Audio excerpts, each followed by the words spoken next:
Welcome to fluent learning. और आज की इस वीडियो में हम कंटिन्यू करेंगे क्लास 6 सिविक्स या पॉलिटिकल साइंस की बुक का चैप्टर नंबर 1 अंडरस्टैंडिंग डाइवर्सिटी। इस चैप्टर के पिछले पार्ट्स मैंने अपने चैनल पे ऑलरेडी अपलोड कर दिए हैं, वो जगह देख सकते हैं। इस पार्ट में हम पढ़ेंगे लद्दाख और केरला वाले जो आपको बॉक्स दिया हुआ है वो, ठीक है। तो मैंने आपको बताया था कि दो जो प्लेसेस हैं, दो जो जगहें हैं, वो अपनी हिस्ट्री और ज्योग्राफी यानी कि वो ठंडी है या जगह ठंडी है या गर्म जगह है, वहाँ पे कैसे खाना पीना है वगैरह वगैरह चीज़ें जो हैं उनको ज्योग्राफिकल फैक्टर्स कहते हैं। और एक जगह की हिस्ट्री जो है वो उन दोनों प्लेसेस को डिफरेंट बनाती है, हमने पिछले पार्ट में पढ़ा था।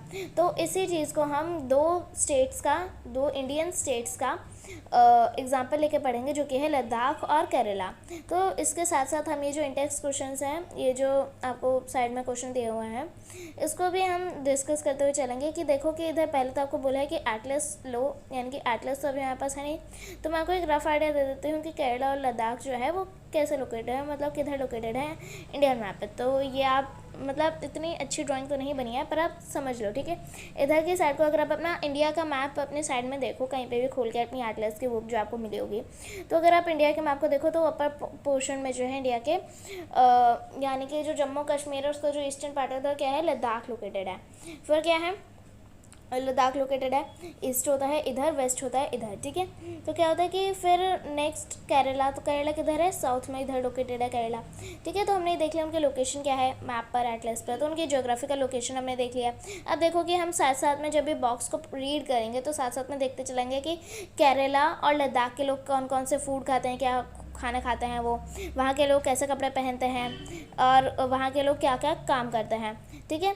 तो पढ़ते हुए चलेंगे। तो लद्दाख जो है वो एक डेजर्ट है। अब देखो कि डेजर्ट आप रेगिस्तान वाला डेजर्ट नहीं, जहाँ पे मिट्टी विट्टी रहती है, कैमल्स होते हैं, कैक्टस होता है। जब मैं डेजर्ट बोलती हूँ तो बहुत से ज़्यादातर बच्चों को, आई एम श्योर कि ज़्यादातर बच्चों को दिमाग में ये इमेज बनती हो कि वहाँ पे कैमल्स हैं, कैक्टस है, रेत है, पानी जो है बहुत कम मिलता है, ऐसा डेजर्ट की फ़ोटो में आती होगी।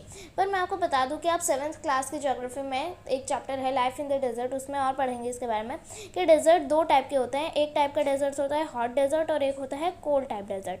अब देखो कि हॉट डेजर्ट तो देखो कि हॉट डेजर्ट तो वही होता है कि वहाँ पे रेत है, रेगिस्तान जिसको आप कहते हैं, कैक्टस है, बहुत कम पानी मिलता है, वहाँ पे बहुत धूप होती है, वो होता है हॉट डेजर्ट, जिसके बारे में आप बचपन से देखते आ रहे हो, पढ़ते आ रहे हो। अब कोल्ड डेजर्ट क्या चीज़ होती है? कोल्ड डेजर्ट अगर आपने नई चीज़ सुनी है तो मैं आपको बता दूं, कोल्ड डेजर्ट वो जगह होती है। पहले तो देखो कि डेजर्ट क्या होता है। डेजर्ट सिर्फ रेगिस्तान तक सीमित नहीं है। डेजर्ट की जो प्रॉपर डेफिनेशन है वो होती है कि डेजर्ट जो है एक ऐसी जगह है जहाँ पे खेती बाड़ी कम होती है, वहाँ पे या तो ज़्यादा ठंडी होती है या तो ज़्यादा गर्मी होती है। वहाँ पे या तो अगर बहुत ज़्यादा गर्मी है तो क्या वहाँ पे रेत होगी बहुत ज़्यादा, और अगर वहाँ पे बहुत ज़्यादा ठंडी है तो वहाँ पे क्या होगा, बहुत ज़्यादा स्नो होगी। इसलिए वहाँ पे क्या है, खेती बाड़ी कम होगी, क्योंकि ना तो ज़्यादा सैंड और ना तो ज़्यादा स्नो में क्या है, वेजिटेशन हो सकती है अच्छी, ठीक है। कि आप किसी जगह पे बहुत ज़्यादा स्नो पड़ी हुई है और वहाँ पे आप क्या प्लांट उगा सकते हो? ऑफ कोर्स नहीं उगा सकते हो। बहुत ज़्यादा सैंड है तो क्या आप सैंड में ही उगा सकते हो प्लांट?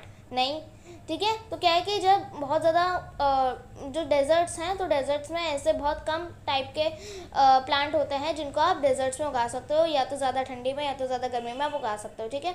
तो डेजर्ट एक ऐसी जगह होती है जिसमें बहुत ज़्यादा कम रेनफॉल आती है, ठीक है, बहुत ज़्यादा कम रेनफॉल आती है, या तो ज़्यादा ठंडा होता है या तो ज़्यादा गर्म होता है, ठीक है, या तो स्नो होती है या सैंड होती है ज़्यादा, और कम खेती बाड़ी हो पाती है, ठीक है। तो डेजर्ट एक ऐसी जगह होती है। तो कोल्ड डेजर्ट एक ऐसी जगह है जहाँ पे स्नो से कवर होती है वो डेजर्ट, ठीक है, स्नो से कवर होता है, वहाँ पे कम रेनफॉल आती है और खेती बाड़ी कम होती है। इसलिए लद्दाख जो है, लद्दाख में भी ऐसी ही कंडीशंस है, इसकी वजह से लद्दाख को कोल्ड डेजर्ट कहते हैं, ठीक है। हॉट डेजर्ट जैसे सहारा डेजर्ट हो गया, थार डेजर्ट हो गया, ठीक है। तो लद्दाख जो है, ये जो सहारा और थार डेजर्ट है ना, ये किसका एग्जांपल है?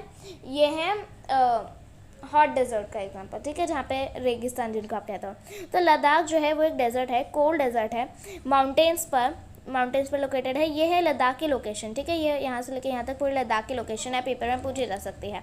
तो लद्दाख जो है वो एक डेजर्ट है जो कि माउंटेन्स पर, और ईस्टर्न पार्ट यानी कि जैसे मैंने को बताया था, जम्मू कश्मीर के जो ईस्ट का पार्ट है, ईस्टर्न पार्ट है, उधर लोकेटेड है Ladakh. Very little agriculture is possible here since this region does not receive any any rain and is covered in snow for large part of the year. अभी देखो यहाँ पे बहुत कम मतलब खेती बाड़ी बहुत कम होती है लद्दाख में। क्यों होती है ये मैंने आपको बताया था कि डेजर्ट है वो लद्दाख, तो क्या है वहाँ पे कम रेनफॉल आती है और एक ईयर यानी कि एक साल के बहुत लंबे टाइम के लिए वो जो लद्दाख होता है वो स्नो से कवर रहता है। स्नो होती है पूरी हर जगह पर, इसलिए एग्रीकल्चर नहीं हो पाता ज़्यादा। एग्रीकल्चर यानी कि खेती बाड़ी नहीं हो पाती। There are very few trees that can grow in the region, यानी कि जो लद्दाख है उधर बहुत कम वैरायटी के ट्रीज ही ग्रो कर पाते हैं। फॉर ड्रिंकिंग वाटर यानी कि पीने के पानी के लिए जो लद्दाख के लोग हैं वो मेल्टेड स्नो पर डिपेंडेंट है।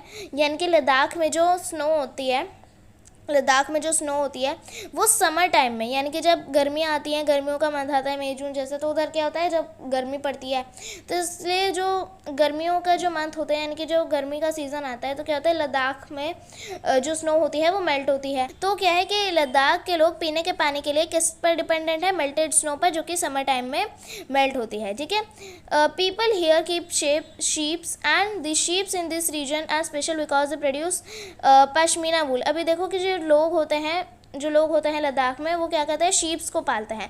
ठीक है, शीप्स को क्यों पालते हैं, क्योंकि शीप्स जो होती हैं लद्दाख में वो बहुत स्पेशल होती हैं। क्यों होती है स्पेशल, क्योंकि वो एक स्पेशल टाइप की वूल देती हैं जिसको कहते हैं पश्मीना वूल। अभी पश्मीना वूल इसलिए स्पेशल है क्योंकि बहुत महंगी बिकती है और जो पश्मीना वूल से जो शॉल्स बनते हैं जिनको हम पश्मीना शॉल्स कहते हैं वो भी महंगे बिकते हैं।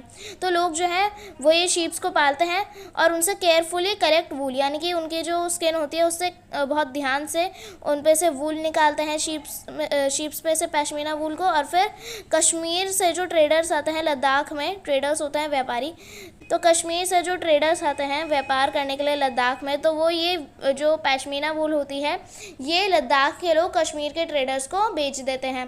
ठीक है, तो क्या है कि इनका क्या बिजनेस चल रहा है लद्दाख के लोगों का कि वो शीप्स को पाल रहे हैं, उनसे वूल को निकाल रहे हैं और वो उस वूल को पश्मीना वूल को निकाल रहे हैं और फिर उनको बहुत पैसों में जो कश्मीर के ट्रेडर्स हैं उनको बेच रहे हैं। ठीक है, तो ये इनका बिजनेस चल रहा है। तो ये बहुत पैसे का मतलब है कि पश्मीना वूल जो है वो बहुत ज़्यादा कॉस्टली होती है, इसलिए तो ये उनका, तो क्या है कि ये उनका बिजनेस चल रहा है लद्दाख के लोगों का। फिर pashmina shawls are chiefly woven in Kashmir. Chiefly का मतलब होता है मेनली यानी कि ज़्यादातर। तो पश्मीना शॉल्स यानी कि देखो कि कश्मीर के जो ट्रेडर्स होते हैं, कश्मीरी ट्रेडर्स जो होते हैं वो लद्दाख में जाते हैं, लद्दाख से वो पश्मीना वूल को ख़रीद के लेके आते हैं और फिर कश्मीर में लेके आते हैं। जब वो ख़रीद के लद्दाख से पश्मीना वूल को, तो वहाँ पे इसलिए मेनली जो है चीफली यानी कि मेनली ज़्यादातर पश्मीना शॉल्स जो हैं वो कश्मीर में बुने जाते हैं। ठीक है, क्योंकि वो वूल लेके आ गए, वो वूल का क्या करेंगे, उनसे कुछ ना कुछ तो बनाएंगे ना, तो पश्मीना शॉल्स जो हैं वो कश्मीर में बनाए जाते हैं, मेनली बुने जाते हैं। The people eat meat and milk products like cheese and butter. अब जो लद्दाख के लोग होते हैं वो क्या खाते हैं, इधर ये जो क्वेश्चन आया था द फूड पीपल ईट। ठीक है, अब ये देखो कि फूड पीपल ईट में तो ये आ जाएगा कि वो कैसा खाना खाता है लद्दाख के लोग। और दी क्लोथ्स दे वियर, लद्दाख के लोग जो है, लद्दाख है कोल्ड डेजर्ट है तो वहाँ के लोग ऑब्वियसली वुलन क्लोथ्स पहनेंगे। ठीक है, तो क्लोथ्स दे वियर में वुलन क्लोथ्स आप लिख सकते हो। दी वर्क दे डू, तो वर्क में आप ये लिख सकते हो कि वो शीप्स को पालते हैं, पश्मीना वूल जो है कश्मीर ट्रेडर्स को बेचते हैं लद्दाख के लोग। ठीक है, अभी केरला के बारे में आप इधर पढ़ोगे इधर से। ठीक है, यहाँ पे केरला लिखा हुआ है ना बोल्ड लेटर्स में, इधर से आप केरला के बारे में पढ़ना स्टार्ट करोगे। अभी यहाँ तक जो है पूरा लद्दाख के बारे में ही पढ़ेंगे। अभी देखो कि लद्दाख के लोग क्या खाते हैं। जो लोग होते हैं लद्दाख के वो जनरली क्या खाते हैं, वो मीट खाते हैं और मिल्क पीते हैं और मिल्क के प्रोडक्ट्स खाते हैं, जैसे कि चीज़ और बटर। तो चीज़ और बटर जो है मिल्क से बनते हैं इसलिए उनको मिल्क प्रोडक्ट्स कहते हैं। तो क्या है कि वहाँ के लोग ये सारी चीज़ें खाते हैं, मीट और मिल्क से बनी हुई चीज़ें जैसे कि चीज़ और butter. Each family owns some goats, यानी कि लद्दाख में हर एक फैमिली के पास कुछ गोट्स होते हैं, कुछ काउस होते हैं, कुछ डीजोस क्या होते हैं, आप समझ लो कि हाइब्रिड वैरायटी होती है, यानी कि मिक्सचर होता है याक और काउस का। ठीक है, याक और काउस का मिक्सचर एक आप समझ लो वैसे ही कि उनको कहते हैं डीजोस। ठीक है, जो कि याक काउस होते हैं। ठीक है, being a desert did not mean that Ladakh did not attract its share of traders, यानी कि ऐसा नहीं है कि लद्दाख एक डेजर्ट है तो वहाँ पे ट्रेडर्स का आना जाना नहीं होता। It was considered a good trade route as it had many passes through which caravans travel to what is Tibet today. To what is today called Tibet. अभी देखो कि लद्दाख जो है वो एक अच्छा ट्रेड रूट माना जाता था। ट्रेड रूट क्या होता है कि जहाँ से ट्रेडर्स जो हैं, जिस रास्ते से ट्रेडर्स जो हैं अपना सामान वामान लेके जाते हैं उसको ट्रेड रूट कहते हैं, ठीक है। जब अपने ट्रेडिंग का सामान वो ट्रेडर्स जिस रास्ते से लेके जाते हैं उसको ट्रेड रूट कहते हैं। तो लद्दाख जो था वो उसको एक अच्छा ट्रेड रूट माना जाता था क्योंकि उसमें बहुत सारे पासेस बने हुए थे, ठीक है, जहाँ से कैरावैंस जा सकते थे। कैरावैंस क्या होता है, मतलब कि ग्रुप ऑफ लोग, ठीक है, जो ट्रेडर्स होते थे उन पासेस से गुजरते थे, ठीक है, जो कि लद्दाख में बने हुए थे। इसलिए उसको एक अच्छा ट्रेड रूट माना जाता था लद्दाख को। क्यों? क्योंकि उधर बहुत सारे पासेस थे जहाँ से ग्रुप ऑफ लोग यानी कि जो कैरावैंस थे, जो ट्रेडर्स थे वो जा सकते थे, ठीक है। जो ट्रेडर्स का ग्रुप होता था, बहुत सारे ट्रेडर्स उधर से ट्रैवल कर सकते थे उन पासेस से। और उस जगह को अब क्या कहते हैं, तिब्बत कहते हैं। क्या कहते हैं? तिब्बत कहते हैं। Caravans carried textiles and spices, raw silk and carpet. यानी कि जो कैरावैंस होते थे, जो ग्रुप ऑफ ट्रेडर्स होते थे, क्या कौन कौन से सामान लेके जाते थे? टेक्सटाइल्स यानी कि कपड़ा लेके जाते थे, स्पाइसेस लेके जाते थे, ठीक है, मसाले लेके जाते थे। और जो कच्चा सिल्क होता था यानी कि जो रॉ सिल्क होता था यानी कि जिसका कपड़ा नहीं बनाया अभी, उसको अपने साथ लेके जाते थे। और कारपेट्स को लेके जाते थे, ठीक है। नेक्स्ट हम देखते हैं थोड़ा जो लद्दाख है उसके रिलीजन का क्या है वो देख लेते हैं। Buddhism reach Tibet via Ladakh, यानी कि बुद्धिज़्म जो रिलीजन है, बुद्धिज़्म तिब्बत में लद्दाख से पहुंचा। Ladakh is also called little Tibet. अब तिब्बत में क्या है, बुद्धिज़्म जो है काफ़ी लोगों ने लिया हुआ है, मतलब बुद्धिस्ट लोग ज़्यादा रहते हैं तिब्बत में। ऐसे क्या है, लद्दाख जो है उसको भी लिटिल तिब्बत बोला जाता है। लद्दाख को लिटिल तिब्बत क्यों बोला जाता है? लद्दाख को लिटिल तिब्बत इसलिए बोला जाता है क्योंकि लद्दाख में भी अच्छी खासी बुद्धिस्ट पॉपुलेशन है, ठीक है। Islam was introduced in this region more than 400 years ago and there is a significant Muslim population here. यानी कि लद्दाख में इस्लाम जो रिलीजन है उसको वो लद्दाख में पहली बारी इस्लाम रिलीजन जो है लाया गया था 400 साल से भी पहले, ठीक है। और मुस्लिम पॉपुलेशन जो है अब के टाइम में मुस्लिम पॉपुलेशन जो है वो भी अच्छी खासी है लद्दाख में, ठीक है। मुस्लिम लोग भी अच्छे खासी पॉपुलेशन है उनकी भी लद्दाख में। Ladakh has a very rich oral tradition of songs and poems. अभी देखो कि जैसे आपके ग्रैंड पेरेंट्स ने आपके पेरेंट्स को कुछ ऐसी कहानियाँ सुनाई होंगी जो आपके पेरेंट्स जो हैं वो आपको सुनाते हैं, तो ऐसे क्या है, लद्दाख में भी एक रिच ओरल ट्रेडिशन है, यानी कि ओरल यानी कि बोल के सुनाने वाले सॉन्ग्स और पोएम्स जो है मशहूर हैं लद्दाख में, ठीक है। और उनका ट्रेडिशन ऐसे ही चलता आ रहा है। Local versions of the Tibetan national epic the Kesar saga are performed and sung by both Muslims और बुद्धिस्ट। और जो लोकल वर्जन है तिब्बत के नेशनल एपिक यानी कि एपिक होती है एक ग्रंथ, ठीक है, ग्रंथ जो कि है द केसर सागा। इम्पॉर्टेंट है ये कि तिब्बत का नेशनल एपिक ग्रंथ क्या है, द केसर सागा। तो उसके जो लोकल वर्जन है वो भी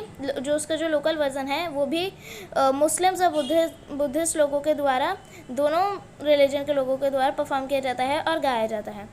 तो केरला के बारे में हम नेक्स्ट पार्ट से कंटिन्यू करेंगे। तो अगर आपको आपकी एक्सप्लेनेशन अच्छी लगी हो तो प्लीज़ लाइक करिए एंड इस चैप्टर के पिछले पार्ट्स भी देख लीजिएगा। Thank you.